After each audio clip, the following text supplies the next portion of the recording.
My name is Apostle T.F. Chiwenga. I'm sure everyone knows me. Today is what? 11? No, 18. Today is 11 June. 18. 13 to June 2019. I'm recording this video because I'm just about to go into theater to go through a surgery. I sustained a concussion on my head. I also have a broken arm, broken fingers, broken ribs.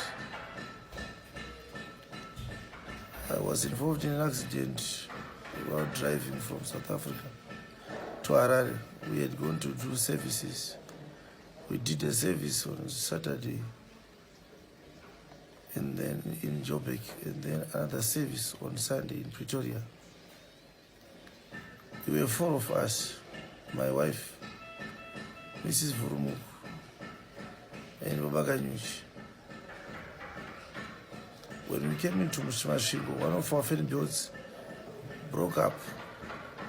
So we spent 3 hours in Mashingo from around 4 to 7:30 fixing that problem. As soon as we replaced the car with the fan build, we started to drive. So I said to Babaganyuch, he was the one driving. He drove us from Joburg up to Mashingo. So I said to him, let me just drive until the toll gate to find out if the problem had rectified, because before we replaced the fan build, there was a funny sound coming. Soon after I drove, I then realized that the sound was no longer coming out. The car was driving well. After the toll gate, Babaganyuch said, let me drive. But I said to him, you can't drive, because from Mashingo to the toll gate towards Harare from Mashingo, he had slept. And I felt that he was not in a position to drive, so I took over. When I drove around 20 kilometers away from the toll gate, I looked around and saw that everyone else was asleep except myself. As I drove, I was using an average speed of 100 kilometers. The maximum speed I drove for was 120. I did this because the fan board that we had replaced was not a new one. So it was not wise for us to drive in a faster speed than that, because the fan board was also going to get broken. We only wanted to arrive to Harare so that we can buy stronger, brand new fan builds. So while I was driving, I saw a car coming from the opposite direction. I was going to Harare. It was coming from Harare side. That car swerved into my lane, and I flashed him with my headlamps to show him that he was doing something wrong. So he went back to his lane. He drove for about 10 meters towards me. At this time, he just swerved back onto my lane, appearing like he wanted to have a great collision with me. I flashed him several times. I rang my hooter, but he didn't show any signs that he was going back to his lane. Instead of going to his lane, I was afraid that I was going to come back to my lane, and he was going to hit me by my side, and the car was going to overturn more times. I also wanted to avoid a head-on, because it would have been more fatal. The car's front looked like a Toyota 1-ton truck or a Toyota Hilux or a Ford T6. I don't know. We were driving, and so I couldn't, facing each other, I couldn't see the exact details concerning the car, but it had a bumper on it. I remember the bumper. It had round headlamps and some few yellow lamps on top of the roof. It could not have been a smaller car. When I tried to avoid him by going extreme left outside the road, there was no road there. So both my wheels, front and rear, left, caught into something that looked like a hump or a ditch. So the car had a great noisy bam, and then it went back to the road. At that point, I realized that I was no longer in control. The steering was more loose than it usually is. When you went into the road, it crossed again the road to face directly to a tree, which I knew that if I don't do something, we were going to hit against that tree, and it was also going to be unsafe for us. So when I tried to turn the car to come back, avoiding that tree, because of whatever had happened, I think one of those wheels was no longer in its right shape. The car overturned. That was the last time I remember what happened. I think it was about an hour later when I woke up. A lot of people were gathered around the car. The person close to me was Abakanyuchi. My wife and my Furumuku, I didn't see them. Abakanyuchi said to me, Apostle, don't mention your name. They are still here. That's what he said. So he was wet. His whole head was wet. But those that were assisting us, they said the blood on Babakanyuchi's head was not his. He was not bleeding. I was the one who was bleeding. So they then looked for axes. They hit the car until they were able to take me out. They rushed me to the hospital where I am right now. It is sad to realize that all my colleagues have lost their lives. My wife, my Furumuk, and the Bakanyuchi. And I can assure you that this was not an ordinary accident. When they arrived at Zimura border, post, they took my passport and they went away for it for about 2.5 minutes.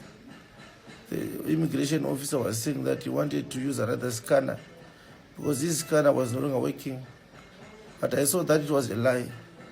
But before I went there, the person in front of me, he went to him and used his scanner to assist him and to put the stamp on the passport. And when he stamped my passport from another friend of his station, I also saw that after me, he went back to use his scanner. My suspicion is that there are people who knew that we had gone to South Africa and they were waiting for us. And those guys wanted to see if they can be able to inform anybody, whoever it was, that we were now at the border. When the car broke down, when we were trying to change the fan belt at Mashingo, at engine service station, 3 cars came, one of those cars, it was a Toyota Avensis, beige in color. It didn't have number plates. It just waited for about 10 meters behind my car and it drove off. Another point was a Toyota Hilux. It came again. The guy just wound down the window to the passenger side front so that he could see what was happening. After we fixed the car, we sought for fuel from the engine service station. We negotiated with them until they gave us so that we could fill our tanks. The other car came again and stood by while we were having fuel into our cars. When we started to drive off, that car drove off without going to the service station, but it used another direction than the one that we used ourselves to come to Harare. I wrote a letter 2 weeks ago on the 27th of May to President Mnangagwa to tell him that some people were chasing after me, they were stalking me, they were harassing me. We received calls from certain members of the CIO and from another member of the Military Intelligence Department of the Zimbabwe National Army. They warned me that there were people after my life. Some of them even suggested that I should run away from the country. So the accident that happened, I don't know if it's yesterday or the day before yesterday, it was not a normal accident. The men wanted us to get involved into an accident. Probably the reason why he didn't shoot me on the side. He thought that I died already because I was the person who was trapped more than anyone else and I was bleeding a lot. So I just thought I wanted to explain this I don't think it was necessary for them to kill my wife, my Vurumuku and Babakanyuch. If they wanted me, there are so many means by which you can kill one person than to kill some people who are around me who I love the most. This is the cruelty of our politicians. Now, I'm just about to go into a theater to get operated because my right hand is a fracture on the arm and also 3 of my fingers are broken down. There's a big wound here.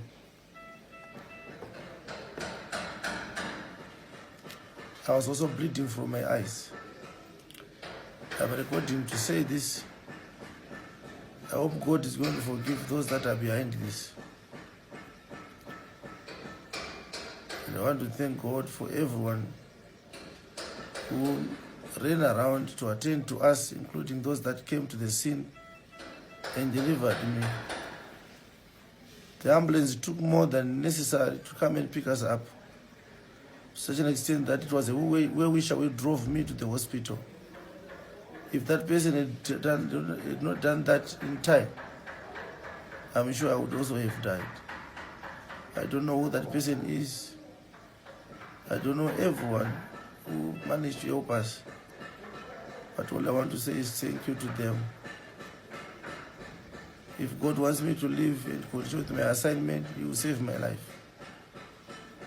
But since I'm now going into the operating theater, I want to mention that Jesus Revelation Ministries is an assignment that God started. It will go ahead with or without me. I'm not afraid of dying. There's a better place than this earth. I'm in pain because I lost the mother of my children. Who's going to take care of my children? I don't know.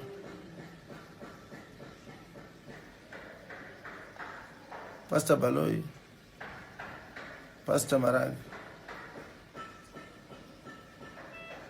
you are the leaders in the board of ministers.